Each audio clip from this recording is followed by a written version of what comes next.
opportunity to invest in you, an opportunity to learn with like-minded individuals. Hopefully, all this comes into achieving better results to be the best you. Hello and welcome to the T2FIT Talks podcast, where we aim to educate and inspire individuals to achieve their full potential. I am your host JT, and today we have something a little bit different for you. Now here at T2FIT, we hold something every quarter called the Summit, and it is a strategy meeting for our members here, and we get an opportunity to add an extra layer of coaching, support, guidance and knowledge beyond our program that we run on the gym floor. And we wanted to bring you along with us for it. So we're going to share that content and share that knowledge, and you can join in wherever you are, whether you're listening or watching. Now, as you go through the podcast, you're going to hear every now and then some audible beeps. That is going to be your cue to actually pause the podcast, reflect, and complete the task that we're talking about in the podcast. And give yourself time. If you need to come back to it, then please do so. But try and really reflect, be honest, and be open with your answers to gain the most from it. One of the biggest things about the Summit is that there are clear action points off the back of it. So please make sure that when you finish that podcast, you have just that. If you find it useful, if you find it beneficial, then let us know, share it, like, comment, subscribe, and we'll see you again very, very soon. How are we all this afternoon? That wasn't too bad. We'll go again. How are we all? It's like a Monday night large group for a minute then.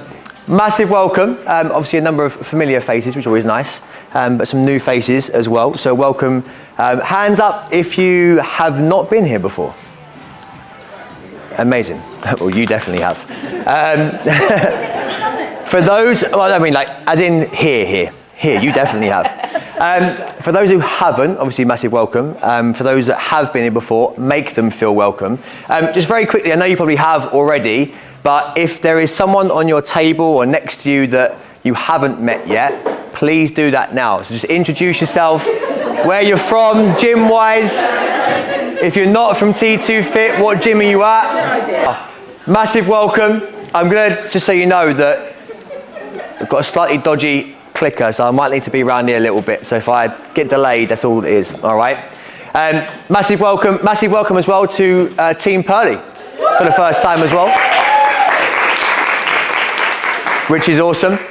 We're going to quickly go through what the Summit actually is. Okay, so a lot of new faces I mentioned earlier.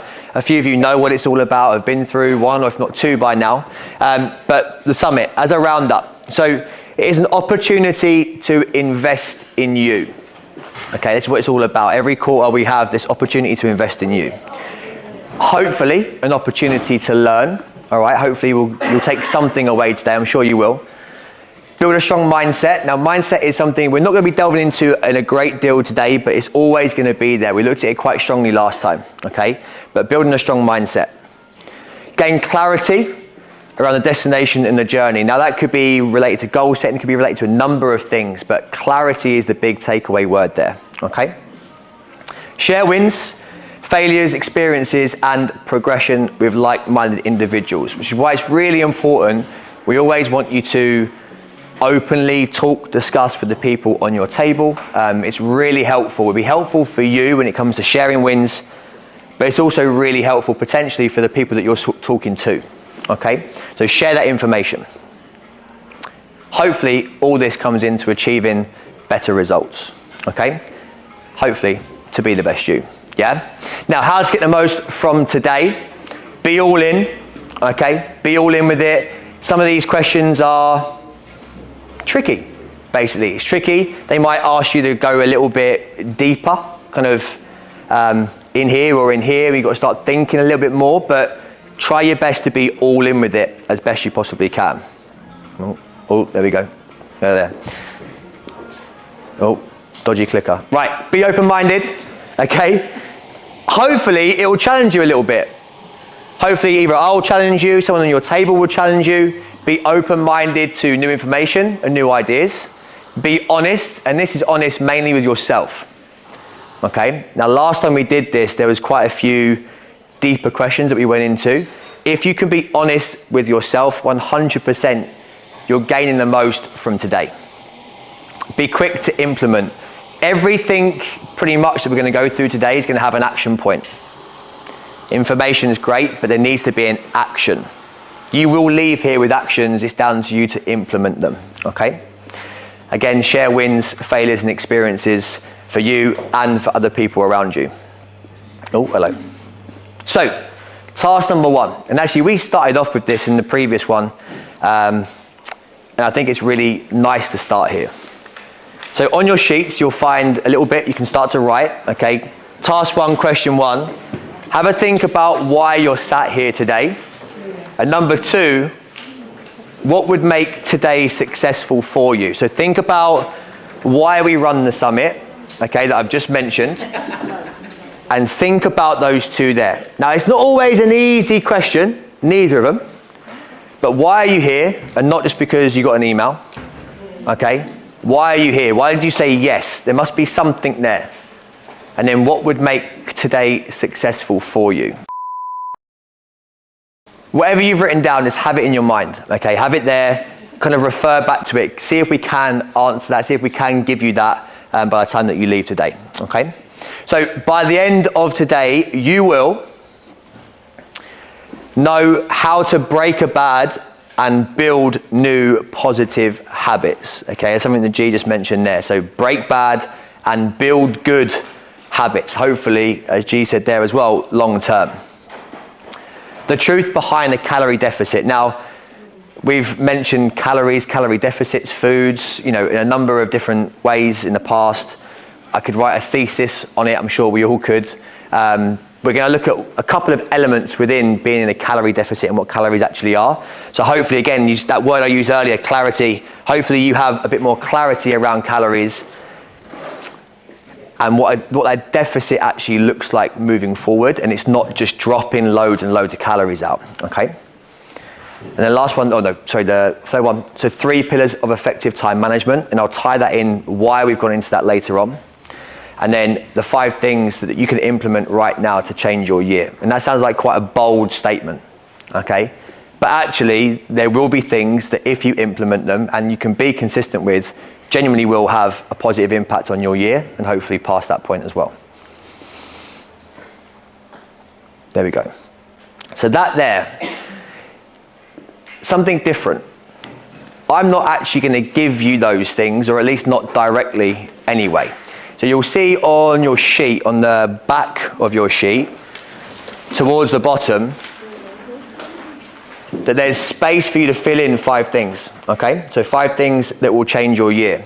Over the course of this presentation, over the summit, I would actually really like you to fill those things in yourself. So information's going to be coming your way, okay? But rather than me giving you just the 5 things to go away with, each person in this room could be looking for something slightly different. They might need to come away with something slightly different, okay? Certain things might resonate with you more than others. So I want you to fill over the course of the next hour and a bit, I want you to fill those 5 things in, okay? Now you will have time at the end. If you haven't quite got the 5, all right, you'll have time to come back and revisit it. But I want you to stay switched on the whole way through. And if you're like, that's me, or actually, yeah, that makes sense to me, I need to be doing that thing, I want you to pop it there. Happy with that? Beautiful. Let's go. Oh, he says. Let's get started. When the clickers decided we're good to go. Now we're into another task. The first half of this, ladies and gents, is quite task heavy. So just bear with me, all right? But I want you thinking after the dingbats and hopefully everything's nice and fired up, okay? So list 3 to 5 main barriers that are currently, probably should say, standing in your way of growth, progression, and success right now. Okay, and again, you'll see there's space on the sheet there for it. Okay, so task 2. List 3 to 5, could be more, could be less, main barriers that are standing in the way of your growth, progression, and success right now. Okay, cool. Now I'm going to go out on a limb here, and we're going to go that most likely everything that you just wrote down, you could probably categorize somewhere there. For the most part, there might be a couple of anomalies, okay? It's going to be time. It's going to be food or nutrition based in some way, shape or form. It's going to be around a bad habit that we have or we found ourselves in, okay, or a bit of a loop, okay? Or there's going to be a mindset thing there, all right? It could be a combination of 2, 3, or all 4, all right? But you could probably categorize it somewhere there, all right? Now, we had this kind of like, what do I call it? The impact loop, okay? This is called what I now call the impact loop, yeah? And these things never really just stand alone, is what I'm trying to get at here, yeah? They never stand alone. You can always tie it back round. So for example, if we said, I have no time, you mentioned there about food options, right? So if you follow it around, suboptimal nutritional choices, I have no time, which then leads to low energy, which probably then is going to put you into a negative or a bad mindset, which then probably leads to a bad habit loop, no consistency, which then obviously, of course, there's no results. So I don't prioritize anything moving forward when it comes to training or health or whatever it may be, because why should I? I'm not seeing any results. So then I have no time, because I'm not prioritizing. I haven't made it a priority, okay? Now, if you change that to negative mindset, the same thing occurs. I still have that same loop. I'm just starting at a different point. Suboptimal nutritional choices, same thing. Low energy, etc., okay? Bad habits, same thing. It can all loop back round. Now, again, not every time. There will be circumstances that are maybe, very individual, very kind of standalone. But for the most part, would we all agree that you can kind of see that chain reaction? Yeah? Awesome. So, we are often paralyzed by perfection and the feeling that small positive changes won't have an impact. We are definitely wrong. So when we think about the barriers that we have, and we think about that loop, often we're looking for the perfect thing. The one thing that we're hoping someone's going to tell me, probably me today. I hope it gives me that one little bit of nugget that's going to switch everything around, okay? The likelihood is I probably won't. Hopefully I do, but I probably won't. But if I can set things off in a bit of a chain reaction, then that'd be awesome. Don't look for the perfect thing, just look for the thing that we can do, okay? Which leads me on to that. So small steps can impact not only things that you're focused on, but multiple areas of your life. It can have that knock-on effect all the way around that loop, okay? Not to mention those around you. And that's a massive thing, okay? So not only the impact that it could have on you and a number of things in your lifestyle, but those around you at work, at home, relationships, whatever, there's going to be probably a real positive knock-on effect and trade-off there, okay? So quite often we do this stuff for ourselves, yeah, but actually we probably are doing it in some way, shape or form for those around us. Saf, you mentioned about being there for your partner, right? There's a positive knock-on effect there, yeah? So basically the moral of the story is don't seek perfection, seek the small thing in the right direction that you can commit to and be consistent with moving forwards. And we're going to have a look at breaking bad and going into good habits. We're going to start with the bad habits, okay? Now, who remembers this from the last summit? Hands up? Yeah?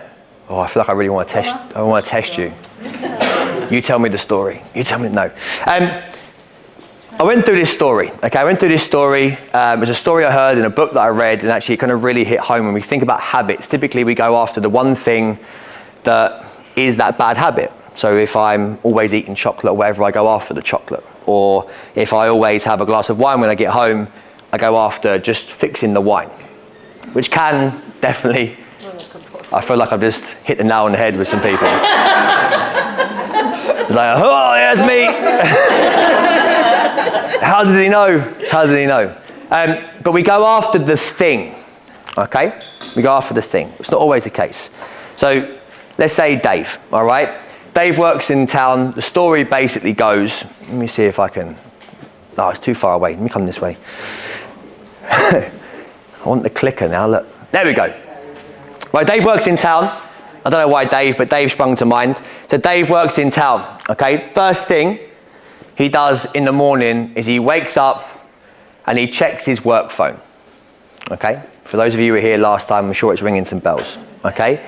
Or if you weren't here last time, you're like, oh no, that is me, yeah? So wakes up, checks work phone, okay?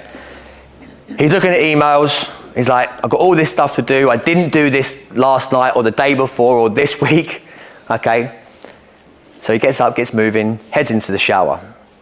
But all he can think about now is work, all right? Dave's a mess, yeah? Anxiety starts to build, yeah? He's trying to plan his day. He knows he hasn't got time to do it all. He hasn't got any hunger. So he's not hungry, he's now stressed. He's like, I need to get out of the house, I need to get moving, okay? So no time for breakfast, because we haven't got time, although I've probably spent 15, 20 minutes looking at my work emails, I could have had breakfast, right?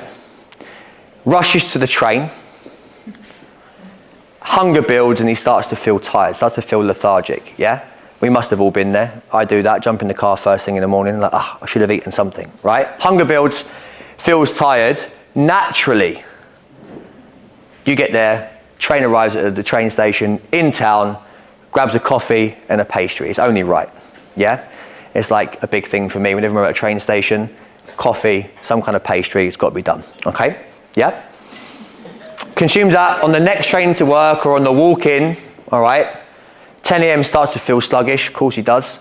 He's had just sugar and caffeine, and then grabs another coffee and so on and so forth. That loop then starts to repeat itself. Now, if you were here in the last summit, don't say anything. Shout out, someone tell me, hand up, where's the problem? Wakes up and checks the work phone. Beautiful. There is, he says with the clicker again. Oh, there we go. Wakes up, checks work phone. That's the issue. So could he go into not having the pastry and the coffee? Yeah, of course you could. That might actually work. Great. But ultimately, if we don't change the input, which is the stress that waking up and checking your phone actually creates, then we're always going to be chasing our backside. Okay? So think about that. There's another side to that as well, which is the train arriving at the station. I kind of briefly mentioned it then. No matter where I am, no matter what time of day, no matter where I'm going, if I'm at a train station, I'm seeking out coffee. Okay? I don't know why, it's just a thing. Okay? The location or an action, something like that, okay, can also trigger you to think of a certain thing or do a certain thing. Okay? So always bear that in mind. Don't always go after that thing. Think, what is my trigger? Okay? And on that note, we're going to look at this. So this is task 3. Again, sheets are there, all right? So I would like you to list one habit that you are going to break. Okay, just one. I would then like you to write down what purpose it is currently serving you. So for example, Dave on the train, it's a sugar rush, it's energy, it's a way of maybe calming himself down off the back of the stress, the anxiety he's built up. He hasn't eaten properly, therefore he's craving sugar or something. Okay? So what purpose is that thing serving you? Okay? Let's say it is the wine. Why? Why are we going into the wine of a night time and not something else? Is it stress? Why is the stress there? How can we alleviate that potentially? If it's the chocolate, why is it there? If it's whatever it is, why is it there? And then the third one there is, what are your triggers or is your trigger? I then want you to have a look at this. So list 3 negative impacts that habit currently has, and then list 3 positive impacts that changing that habit will have. Think about things like work, physical health, performance, family, relationships, mental health, personal growth, leadership, could be a number of things. Social media, definitely, you could pick on a number of those different things. Yeah, physical health, mental health, work, tired from the scrolling the night before. Yeah, relationships, you could be speaking to your partner, but you're not, you're staring at your phone. Yeah. Basically, what I want you to do here is start building a case. You're building a case to ditch it. So what's bad about it? Convince yourself what actually is negative about the thing that I'm doing, and then really look to prioritize and highlight the positives that you would have off the back of changing that. Or in Pippa's case, potentially we're looking at just managing the time and the volume and the impact that it's having, okay? We're going to move on. Now, if you haven't filled out all three for both of those, that's okay. Like I say, it might be things that you hopefully go back to past this point and finish off or dive a little bit deeper into. That's absolutely fine, okay? I'd rather you do that and get it right and think about it more than just put anything down, okay? Now, I get, obviously, it's been task. I get that, I understand that. It's like, why is it making me do this again? It's important that you understand why we're doing it. The big thing here is around awareness, okay? We may know stuff, we may have information, or at least think we know, but it's not, in my experience, until you start writing this stuff down, almost bombarding yourself with it, that you really start to create awareness about it. And knowing something and having knowledge is very different to having an awareness about something, in my opinion, okay? So awareness is the cornerstone. Saw that earlier, just so you know, a little bit of a link in there, of personal growth, personal development and positive growth. We can't change what we don't understand. And when I say understand, I mean truly understand, not just surface level. Better understanding and awareness leads to more meaningful and more impactful decisions with clearer actions to implement. We mentioned about actions earlier. Very important that whatever you're putting down now is going to have a knock-on effect. There is an action off the back of it for you to move forward with, okay? And then hopefully all this leading to better and more sustainable results, okay? Now we're going to have a look at something called the habit strategy, so how to break a bad habit, okay? Now with this, I saw this quote, heard it as well, and I loved it because it's so true and something I'd never really thought about. We always talk about goals and goal setting and try and make goals as clear and as concise and as kind of bulletproof as possible. But we don't always rise to our goals, but we will always fall to the levels of our systems. So let that sink in for a minute. So we may not always be successful with the goals that we set out, but whatever systems that we've put in place will always fall to that level. If we set high quality systems, the likelihood is we'll be more successful. If we set low quality systems and things in place, there's action points, then the likelihood is the end result's not going to be as successful. Does that make sense? Yeah? So clarity around the systems in place to help you get there to the goal is super important. Now we have this habit loop, Q, craving, response, and reward. Now every habit, good or bad, will kind of fall within this habit loop a little bit, okay? When it comes to a bad habit and breaking that bad habit, number one, the Q, make it invisible. I.e., you go home, the bottle of wine is on the side, okay, staring at you, calling your name. It's not invisible. It is very visible, okay? Your Q, when you see that then, triggers the craving, okay? Make it unattractive. It's quite tricky to make wine unattractive, I understand that. Bear with me for a minute, okay? Make it difficult, all right? Put it at the bottom of the garden, okay, would be good. Make it unpleasant. I'm going to dive a bit deeper into this. Don't put it into the garden unless it works for you.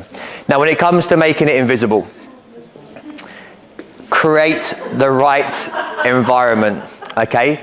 Now, the environment that you have is super important when it comes to this. I know for myself, if I buy biscuits, I will eat biscuits, yeah? They're in the drawer, therefore I eat them. It's very simple. So the environment there is I don't buy them. Simple. Because if I buy them, I'm onto a loss. I know that for a fact. My willpower is shocking. But I just don't buy them in the first place. So the environment is very, very important. And then by environment, you could take this in a number of ways. It's your house, your kitchen, whatever it is, all right? But think of environment also about the people around you, the company that you hold, okay? Really important, think about that. Making it unattractive, so reflect and create awareness. Now, I just said to you about building a case on why that habit is unattractive. If we have a strong tie to that and it really is a strong case, then we can always come back to that. Actually, yeah, I don't really want to make my partner feel this way when I'm just scrolling through social media. Yeah, I should be probably talking to them. And I say that from experience with my wife, okay? All right, now make it difficult. Create a barrier, whatever that is, okay? One thing there, if it's anything food related, little trick, track it before you consume it.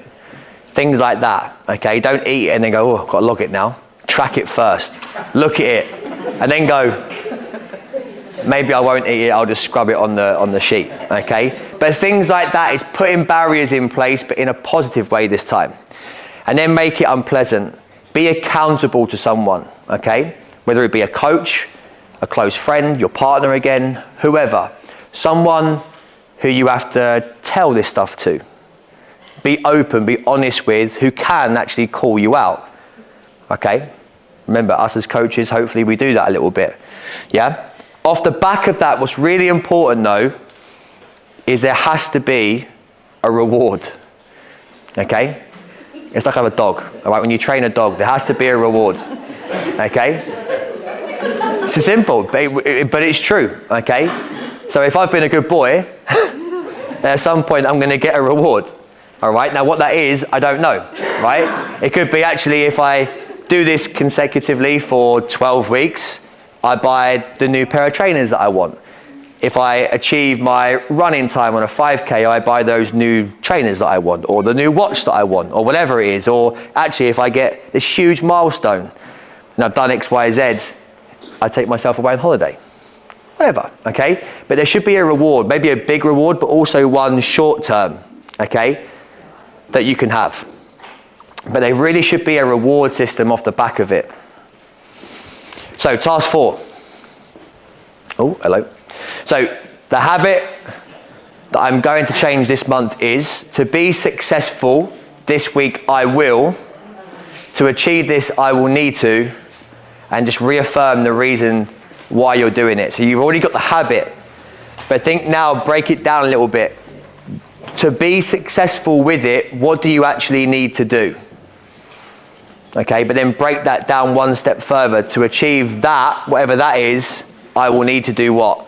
And then reaffirm the positive outcome from getting rid of it. Okay?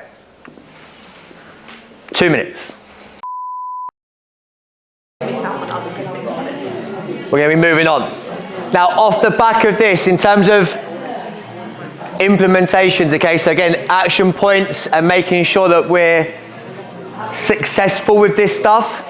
3 really key things to do, okay? Now, number 1, keep this somewhere accessible and visible. So we're writing down now how to break a bad habit. We're thinking about all the bad things about that habit, the good things about getting rid of it, the things that I need to be doing on a weekly basis, a monthly basis, all right, all these things.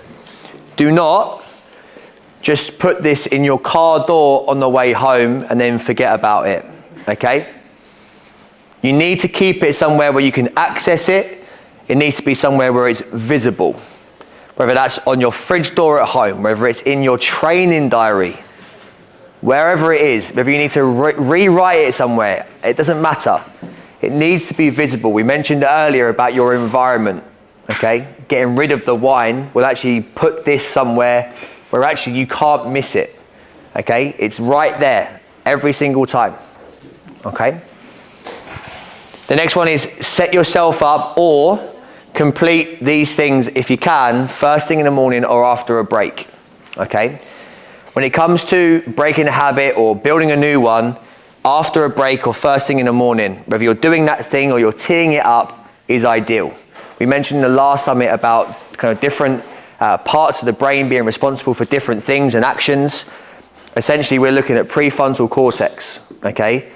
Your bit that really drives this stuff only works when we're rested and recovered. If we're tired, we're fatigued, we have crap food, all that kind of stuff, that prefrontal cortex is not playing ball, okay? So whether it's first thing in the morning, hopefully after a restful sleep, or just after a break, when you are then prepared, fresh, ready to go, to make positive changes, or be more resilient, bearing in mind that as soon as we're fatigued, your brain goes comfort, safety, ease, not let's challenge myself, okay? and then implement a reward strategy, which we've already mentioned, okay? That has to, again, be individual to you. Now, when it comes to building a new positive habit, you'll see a very similar kind of strategy. So we have here, make it visible, make it attractive, make it easy, and then make it pleasant on the reward. Now, making it visible, again, comes back to your environment, okay? Have the right things in your eye line, not the wrong things. Think about being around the right people in the right rooms, okay? Some would say, hopefully this is the right room. Reflect and create awareness. Again, we've done that. We've got positive habits off the back of creating a change, okay? Or positive things off the back of it. Remove barriers, yeah? Remove barriers. If it's food, could I create more time? Could I invest in a meal prep company? Yeah, sometimes forking out that little bit of money on something that's going to keep you on track and keep you consistent is the best money you'll ever spend. And then make it pleasant, positive reinforcement. Again, the people around you that actually help you, uplift you, but also celebrating and sharing your own wins. Being more reflective on this stuff, super important. And you know we're big advocates of that. Okay, so with this might sound a little bit silly, but again, it's just putting you almost in a really specific place and a mindset, all right? And this is off the back of a book, and some of you may have read it, called Atomic Habits by James Clear, which is fantastic. And if you haven't read it, read it. So the positive habit I am going to build is X. I will complete this at, you put basically a time in, okay, or an event. So you actually pinpoint when you're going to do it. And the strange one there is where you do it. Put a location. We mentioned earlier the negative kind of coffee and sweet treat was off the back of being at a train station. For me, that is a trigger. Okay, so for example, we mentioned someone about reading earlier. Yeah, so rather than going to bed scrolling on social media, actually I'm going to go, right, okay, well my trigger is before I go to bed, I'm going to give myself 15 minutes. I'm going to read at 10:15, so I go to bed at 10:30. I'm going to do that in the study. Or maybe I do it in bed, but you actually have a specific time and location that you know you're going to complete it. Okay, so fill that in for me. You got 90 seconds. Number one is keep it simple. Okay, we mentioned earlier about being paralyzed by perfection, the perfect thing, always searching for it. Actually, keep it very simple. Okay, very clear. Ideally specific, but keep it simple. Use reliable and frequent markers, and what I mean by that is things within your day or your routine that you know are going to be there, that are going to be reliable, okay? Not that are inconsistent. I know when I get up, I do this every morning, or pretty much every morning. Try and tag it onto that. Or I do this at a certain time every day. I have whatever it is. If you know it's consistent for you, it's a reliable marker, try and tie it to that, okay? And then once again, we have implement a reward strategy, okay? We always come back to that. Now, habit stacking we're going to look at very quickly, because actually once you've established your good habit, the habit stacking is super easy, okay? Super easy. So what is habit stacking? Using an existing habit to cue a new habit that you wish to form. So for example, you would fill this in, which you have on your sheet. After your current habit, whether it's a new one that you've built or one that you already have, I will enter new habit, all right? Again, location. So for example, Luke the other day mentioned on social media about he's been terrible taking supplements. Yeah, I'm terrible with it too. So actually I need to get back into the habit of that. But what I do know is I've created a pretty good habit of every morning that I drink an electrolyte, okay? So I could quite simply, very easily tie supplement with electrolyte. So I know when I get up in the morning, electrolyte, easy. I'm getting ready, drop it in, job done, I can drink it. When I'm drinking it, when I take the first couple of sips, I have my supplements there. The environment around me, I put the supplements next to the tube with the electrolyte tablets in it. Simple. So I've already created one good habit, all right? The next one should be an easy attachment. Yeah? I get up in the morning, I have coffee. Pretty much every morning, okay? when I sit down with my coffee, rather than putting Netflix on, I read for 15 minutes. Off the back of that, I then finish that and I go and take my supplements or whatever it could be, yeah? So choose a habit, tag one on. The hard bit is the initial habit. The stacking element is the simple bit. You just need to create the right environment, have the right cue there, okay? So you should have that task 6 there on your bit of paper, okay? How else can we use this to your advantage when we're looking at just building the initial habit? So again, after a cue, an action or event, I've just mentioned that, the getting up, the waking up, could be whatever, I will basically insert that habit at a location, and again, it's that positive reinforcement about why you were doing it, okay? We've built all that out. We have a system there now about why we're doing it, okay? Now you're gonna take 5 minutes. 5 minutes to chill, go for a wee, grab a drink, but we are going to go back in 5 minutes time, all right? So we're going to start to look at calories in a little bit more detail. Now, I very briefly mentioned earlier, there's a number of ways that we could go about this, all right? A number of ways, avenues and stuff we could dive down. I've focused on a few select things, and I kind of hope that you'll take something away. I actually took some stuff away from even writing it, so hopefully you will take some bits away that kind of will be applicable, maybe even a bit surprising, hopefully, around calories and stuff, and give you a bit more just clarity moving forward about, I guess, what it looks like to be successful with this stuff, okay? And spoiler alert, it's not complicated, okay? This is what I mean. Paralyzed by perfection. We're looking for that one thing that we've not heard before. The likelihood is you've probably heard most of this before, all right? It's not the information, it's an implementation thing, okay? Now, calorie deficits. Anyone know the actual definition of a calorie? Units of energy. Beautiful, almost, yeah, I like it. No, I like it. There's some specifics to it, but go on, anyone else? No, you can't. Unit of energy, I like it.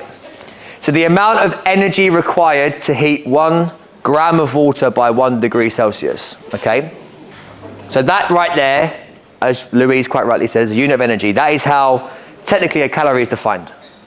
So by definition, you would kind of say then that all calories are equal, okay? And by that definition, yes, but no, they're not, okay?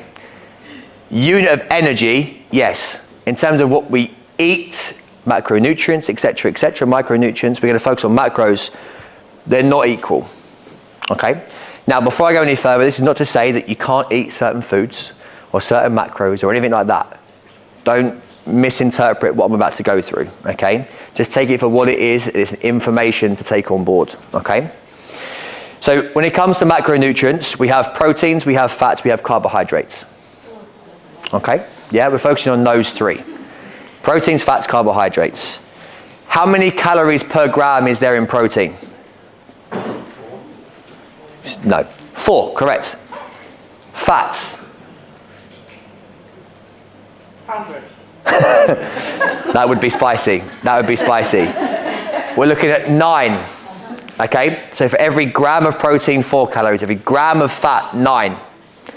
Carbohydrates? 4 again. Beautiful. Awesome. Happy days. Now, we're going to look at this. Okay? Anyone understand what TEF stands for? Dylan, no. Coaches, you can't do this bit. No? So this is the thermic effect of food. Okay? Which basically, in short, is the energy used or burned during the digestion of the food that we're eating. Okay? So we think about proteins, we think fats, we think carbohydrates. So me actually consuming that food, digesting it, the calories and the energy that's used to do that. Make sense? Yeah? It's also involving the breakdown and the absorption of those foods, and technically accounts for 5 to 10% of your daily calorie expenditure. That is 5 to 10% of your total daily calorie expenditure on just the energy used to digest the food that you consume, okay?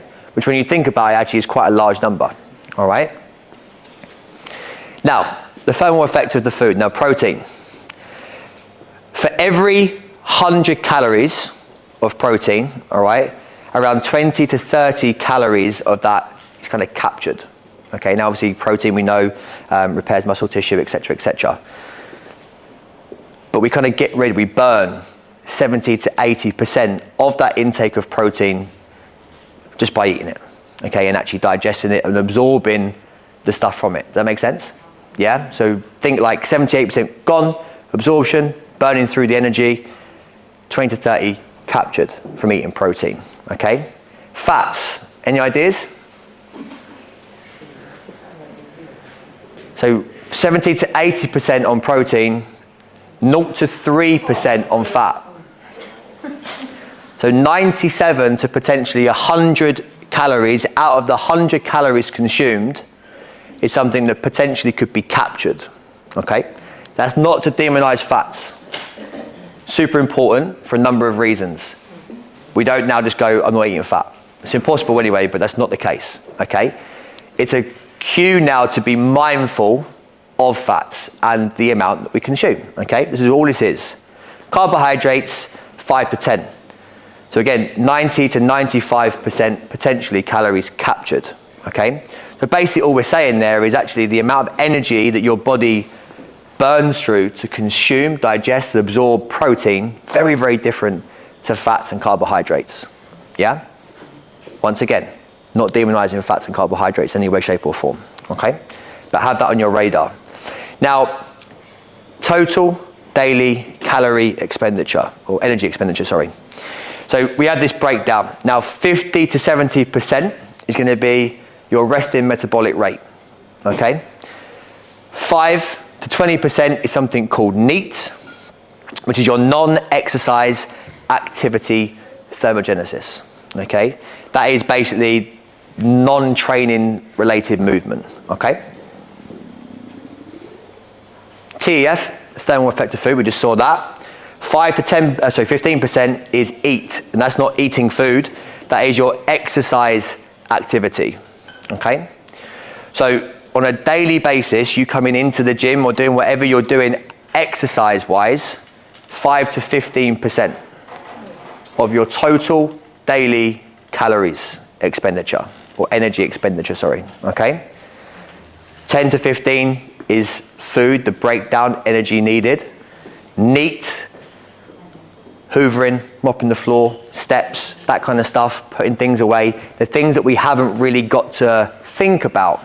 If we think about it, it almost becomes exercise to a certain degree. It's all the little things, the fidgeting, the moving around, okay?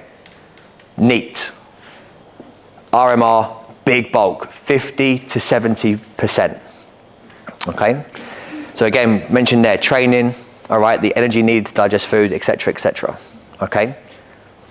Now, your BMR, basal metabolic rate, okay? Now, your BMR is basically how many calories you need to keep the lights on, okay? And just exist. Yeah, that is your baseline, that is your BMR, okay? The important takeaway here is that BMR is 90% correlated to lean muscle tissue, okay? Now, a huge foundation of what we do here is around strength training, resistance training, building lean muscle tissue. It's one of the fundamental things that we focus on, we prioritize when we do body scans, etc., okay? We have different phases, a 12-month program, 8-week blocks dedicated to building lean muscle tissue, okay? It is, again, the cornerstone, the building blocks of everything that we do, and should be in terms of pretty much, I would say, all goals moving forward when it comes to body composition. Okay? Can't stress it enough. Building lean muscle tissue. The answer, or the question we normally get there is, will I get bulky? No. All right? You're just building lean muscle tissue, that simple. Okay? Just a quick question. Go for it. Go back to the previous slide. 50 to 70% of calorie consumption is basically resting, is that right? So this is your body at rest. It's very similar to your basal metabolic rate. that I just mentioned. So like just the cost of keeping the lights on. Very, very similar. But the rest in this one here is a little bit of light movement involved as well. But it's very, very similar essentially. RMR and BMR, cost of keeping the lights on, you just laying there, very similar. Yeah, so the amount of calories I need just to do that. Yeah, and lay there. So nothing else. Not taking my job into it, not taking my activity levels into it, zero. Just me as I am here, laying in bed, doing nothing. How many calories ideally do I need to sustain that? So my base rate, if you see what I mean. Yeah? So RMR and BMR are essentially the same thing. All right? Now when it comes to your BMR, all right, resistance training highlighted massively there when it comes to building this lean muscle tissue. Resistance training 3 times a week, minimum, okay? Ideally. Rep ranges between 6 to 25. Building strength, hypertrophy, you'll recognize those rep ranges, I'm sure, okay? 1 to 2 cardiovascular health sessions to aid better recovery and performance. That's respiratory and cardio health, but it's also being able to recover and perform better in those strength sessions, which is why we have our large groups here, okay? Adequate rest and recovery is super important. 0.8 to 1 gram of protein, per pound of body weight. Now that is not a must, by the way. That is a good kind of goal, guideline when it comes to protein, and we prioritize protein when we start looking at setting goals around nutrition, all right, for that reason. That is, again, that word, the cornerstone of a lot of things that we look at, all right? So 0.8 to 1 gram of protein per pound of body weight. If you do the maths on that and you're a million miles away, don't panic. Just bit by bit, it would be a lovely little goal to have a look at, okay? Fuel your body to perform, not to starve. Now, this is the thing about the calorie deficit, okay? We often think that to create a calorie deficit, I just eat less, move more. Absolutely right. We can create a calorie deficit that way. I can still create a calorie deficit by eating the same and moving more, okay? But that's very short term. It's quite a closed mindset, if you see what I mean. Very short term mindset. Because will I drop weight in a quick time frame? Yeah, probably. Will it be body fat? Probably. Will a lot of it be water? Yeah, definitely. But actually what I'm doing there is I'm not prepping myself up. I'm not putting myself in a position where I'm building lean muscle tissue, because if I'm starving every time I come into the gym, I haven't got the energy to actually lift heavy, build that lean tissue, and importantly, go back to 2 things there, have adequate rest and recovery. Then long term, I'm not adding to that kind of 90% lean muscle mass BMR number. Yeah? If anything, if I'm starving and I'm trying to do 7, 8 sessions a week, I potentially go the opposite way and I start to lose weight, but I actually start to lose muscle mass because I start going into a catabolic state potentially. Right? It's a whole thing we can go into. We're not going to do that today. But think about fueling performance. Okay? Whether you feel like it or not, I want you coming into the gym or wherever it is you are with like an athlete mindset.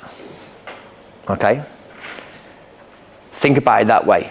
Because if you come in and you actually are fueled up, rested, recovered, good to go, you know what it's like. You have good days, bad days. Those good days, you're hitting way better numbers. Okay? You can recover better. You can do that then consistently.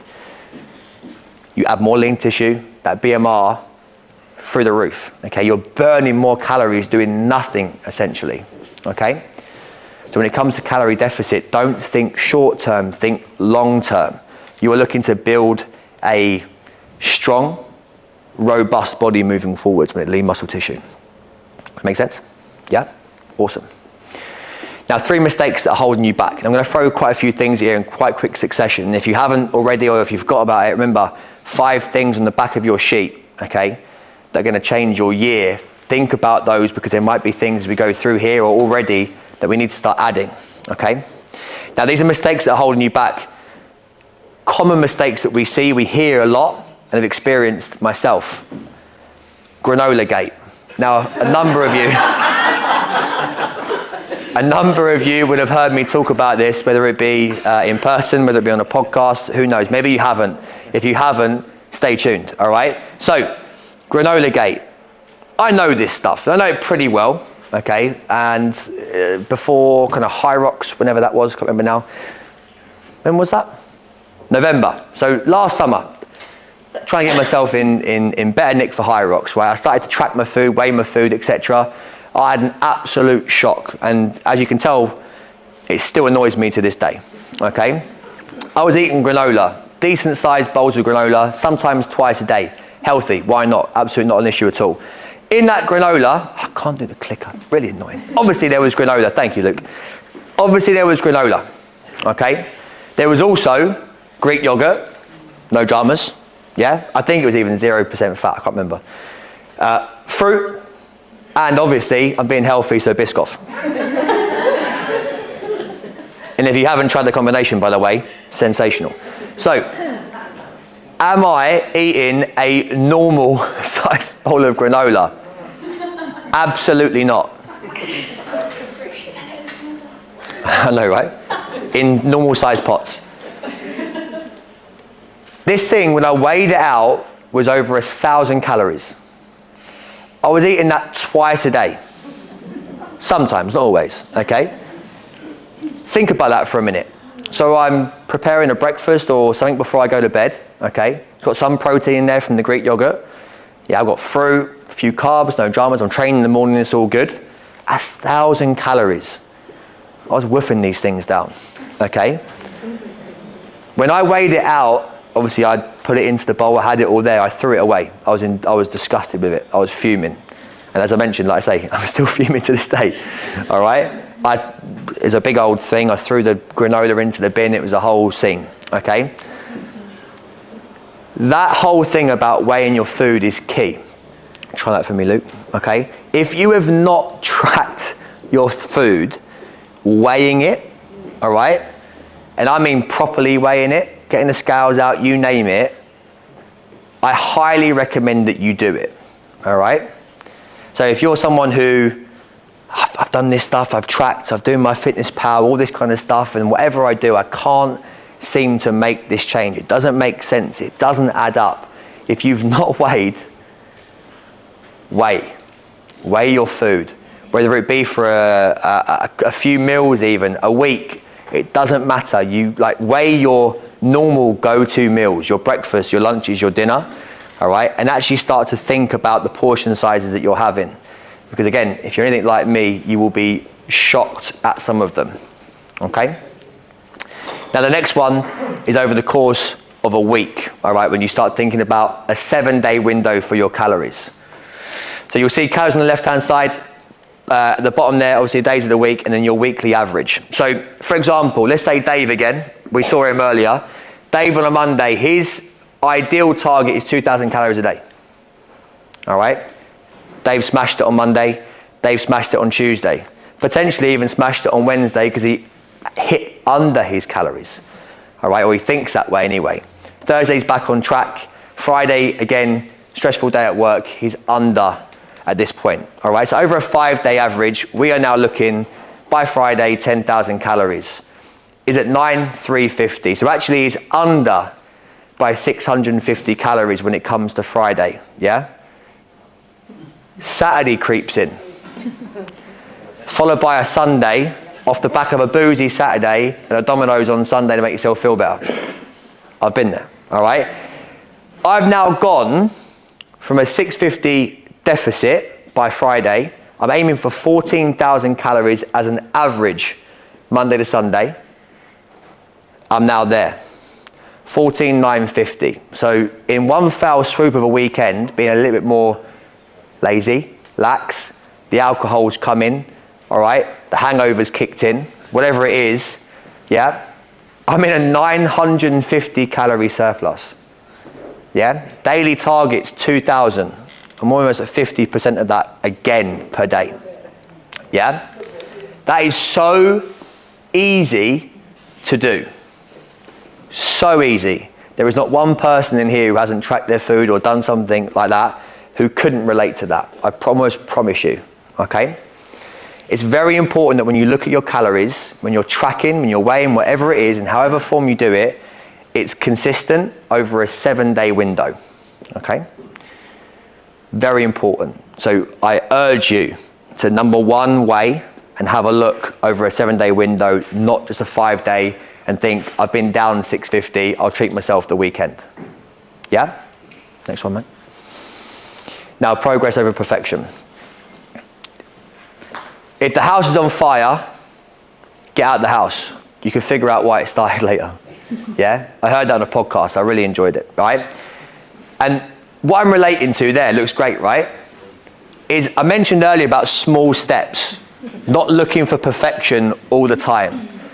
Now, when we look at those two meals, what we're saying is the better one, nutritionally. The steak or the burger? Steak. Probably. All right? Probably going to be the steak. Yeah? Next one. Which is better? I tried to find a meal deal on the left, but it's not really a meal deal. It looks like a posh meal deal, potentially. Or like a wrap or something that you've done at home and you've prepped a little bit more. Left or right? 100%. Next one.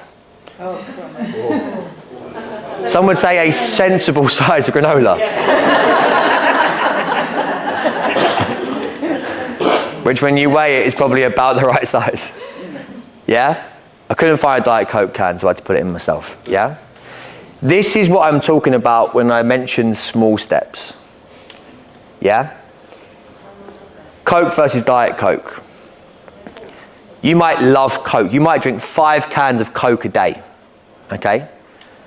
You haven't got to get rid of all 5 cans of Coke. Ideally, maybe 3, and maybe go diet.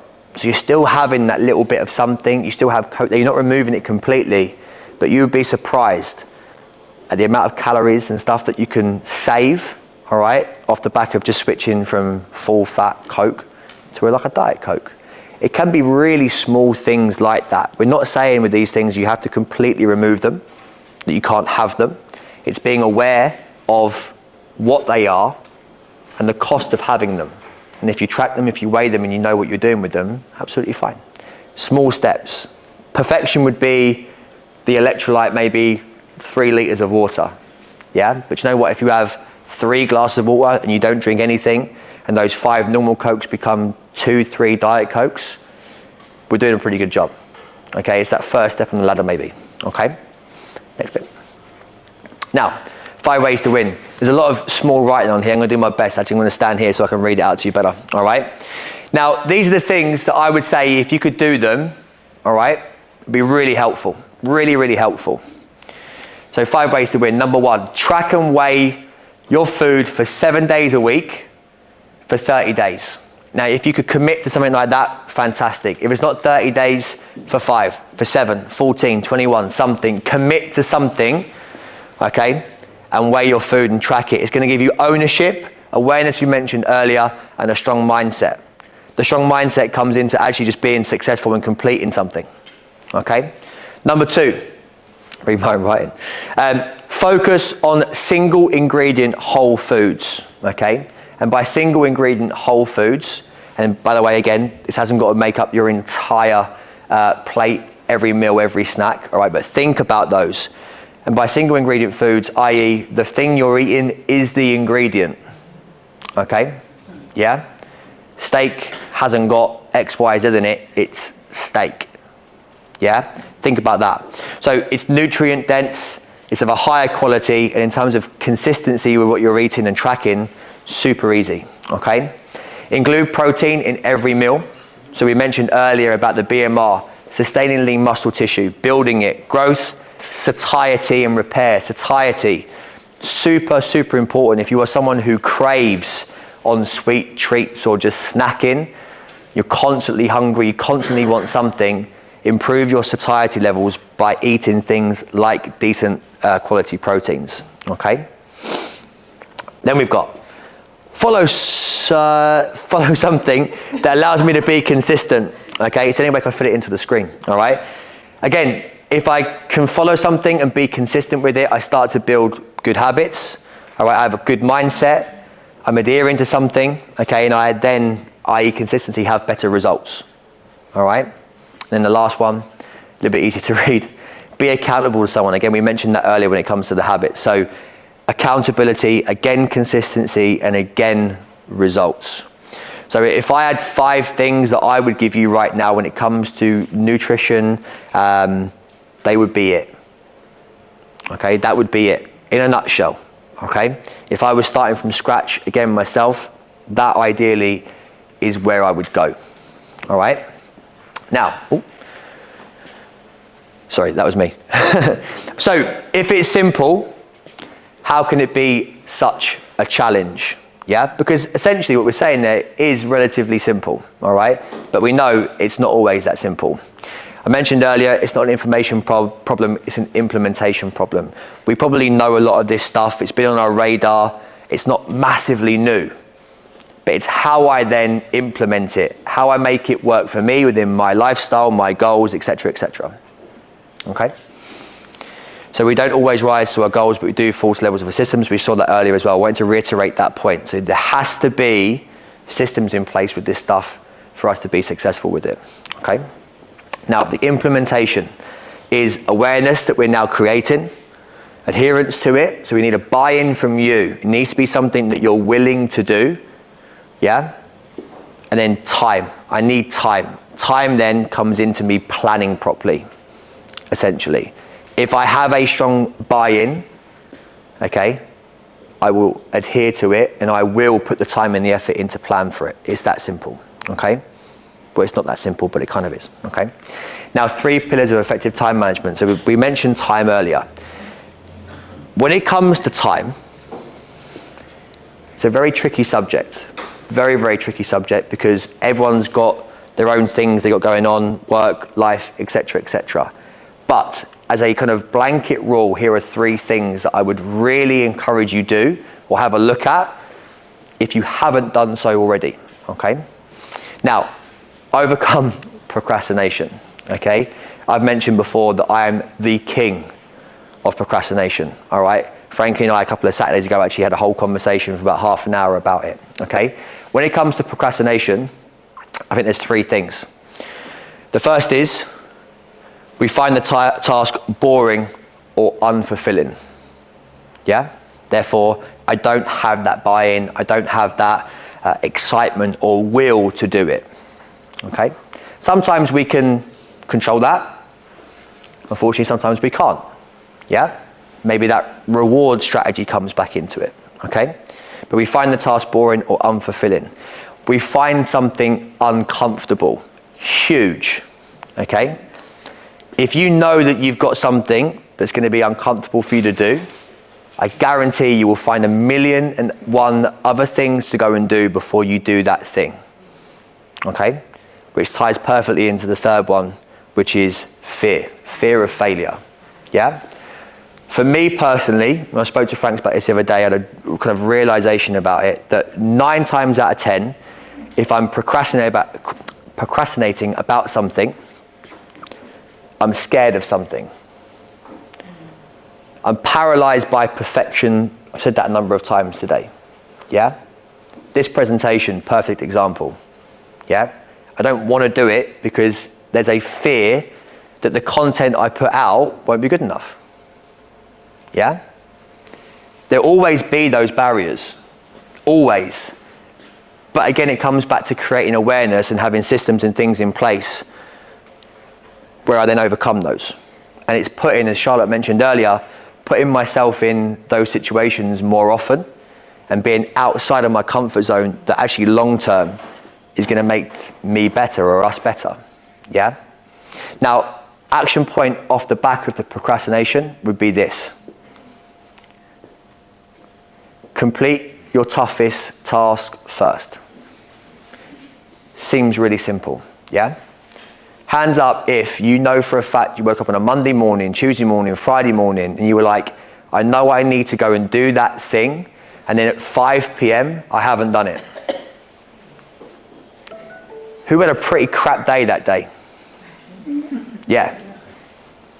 Because you build it up. You build it up in your head, it becomes way bigger than it needs to be. Whether it's diarising it or whatever, it's a mindset thing. When you get up first thing in the morning, we mentioned that earlier, prefrontal cortex being in a position where I'm rested, recovered and good to go, I hit that task first thing.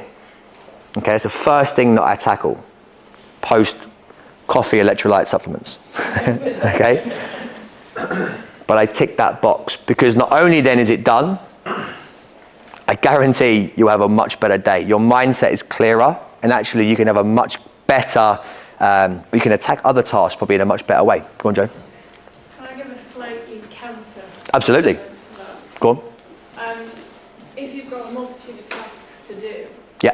and this is just personal preference, Yeah. but actually sometimes I like to do the quick wins ones. Cool. Because it motivates me more. Yeah. And I've already cleared some of the decks. Yeah. So I can then focus on the big task. Cool, love that. So we're going to come on to something in a second, which hopefully I'll try and remember to tie back into that. But you're exactly right. So if you found a pattern that works for you, amazing. Love that. I might have a pattern that really works for me in terms of how I get my calories in and my protein in for the course of a day. Yours might be different, but ultimately, as long as it works for you, amazing. If you need those quick wins and that mindset shift first thing in the morning, amazing. Yeah. So if you were to try this and it didn't work for you, absolutely, 100%. There's a number of ways that we can do it, but if you're constantly putting it off versus choosing to place it at a certain point, that's the difference. Yeah. I've never hoovered houses so much in my life when it comes to procrastination. Yeah. Tidying, all those kind of things. If I've made a conscious choice to go, actually, I'm going to do X, Y, Z first, and then I'm going to tackle this because I'm going to be in a better mind frame, different story, but I completely agree. Yeah? Now, prioritize, which where this maybe comes in a little bit. Yeah? Traffic light system. Anyone used that before? Yep. Yeah? If you haven't, again, love it. It's great. Now, very simple with the traffic light system, highlighting 3 things, 3 to 5 critical tasks to be completed. Ideally, this is something within 12, 24 hours. So Joe, coming back to your point now. So if you've highlighted 3 to 5 things that are critical, maybe 2 or 3 out of those 5 are slightly easier wins and you need that to be a 4th or a 5th. Perfect, makes sense. Yeah? This is something that ideally you would do the night before. Yeah, so Sunday evening, I know that on a Monday I need to do X, Y, Z. My 3 to 5 critical tasks are this, okay? Which we come back to, someone mentioned earlier about being able to switch off, yeah? If I can maybe write these things down and kind of almost get it out of my head and have clarity before I then switch off, before I finish work, before I go to sleep, whatever, read the book, scroll on social media for 5-10 minutes, yeah? If I have clarity on that, fine. I might actually be in a better mind frame, better mindset, yeah? But again, systems in place with it and how to attack it. Amber, tasks that are important, but they're not critical, 24 to 72 hours, okay? And then the green ones, we're looking at tasks on the horizon that are not a priority. We're thinking 72 hours plus, yeah? And the reason that this is really powerful, and again, I'm a prime example of this, I can overcomplicate this stuff and I can almost create this false narrative sometimes for myself that I've got so much to do, big tasks that are going to take too long, etc., etc. I need to do them now. But actually when you write them down and you start going red, amber, green, you realize that actually I don't need to do all this right now. I really could push this here, move that there. I need to prioritize more. It gives me clarity, and actually then I can prioritize those 3 to 5 and give them proper attention. The outcome is going to be way better. Okay, so again, if you haven't tried that, well worth it. Yeah. And the third one is commit to deep work. Okay, commit to deep work. Anyone know what I mean by deep work? Focus. Beautiful, focus. Okay, so when it comes to deep work, choose a specific task and have clarity on the outcome. What am I actually looking to achieve? Don't context switch. Yeah. So for me, I know that I context switch because my phone's there, and for absolutely no reason, I'll check Instagram. No idea why. I'm like, oh, I feel like something's calling me. Instagram, yeah? There's no rhyme nor reason behind it. Probably it's because I've got to a point in the presentation or whatever it is that I'm doing that I'm now uncomfortable, I'm being challenged, and I have fear about actually putting the right thing down on the screen. That my brain's gone, oh, yeah, I need to tap out of this. Instagram's way easier. It's my switch off, right? Don't have the phone there. Don't have whatever your context switch is going to be. Control your environment, okay? Work in blocks of 30 to 60 minutes. Set a timer, don't guess. With a 10-minute rest and repeat, okay, like intervals, okay? But and 30 to 60 is quite a broad time frame, but find something that works for you, that allows you actually to stay focused, stay engaged. And you might have to tweak and play with that a little bit, but you'll find a number, okay? And that might be different from day to day, but try and lock yourself in for a specific time as best you possibly can. No matter where you are at that point, take 10 minutes, okay? When that timer goes off, away. Yeah, whether there is a positive reinforcement off the back of that, whether it's just going for a coffee, a walk, something. Maybe it is social media, something that allows your brain to switch off for a little bit. But again, it's time framed, if you see what I mean. You have to then go back in, timer starts, you go back into your next block of work. You're in a controlled environment, you are focused, you are switched on. Control your environment is what I've mentioned there, okay? Because if we do this, and I give myself 30 minutes to actually achieve something, and I am fully focused on that one thing, and I have clarity on the outcome, I can get that job done in 30. If I don't actually narrow that down, have clarity about what it is, and I just kind of do it willy-nilly, that 30-minute job, which I know I can get done, turns into 4 hours. Then my issue is I haven't got time. I do have time, potentially, okay? But I need to be really clear on these things, these systems, okay? Sometimes a day is just not long enough. I get that, all right? But there's a number of things that you probably can tap into that might help us out. Now, you've got the thing there, the 5 things that you can do now to change your year. If you haven't filled that out yet, I would like you to take the next 3 to 4 minutes, okay, to fill that out. But before you do that, I want you to just look at that. Now, task 7. Whether you think about this, whether you write it down, whatever, okay? But I want you to think about that as you go through the 5. Why now? Now, that, ladies and gents, is us done. I want you to spend the next 2, 3, 4, 5 minutes, however long it is, all right? Writing those 5 things down, understanding what's different this time. We're going to be here, we're going to walk around. If you have questions, please do let us know. All right? I hope that something there has been helpful. I hope there's some takeaways in there. All right? I appreciate you coming. I hope you've enjoyed it. Nice big round of applause to everyone. Nice job. Well done.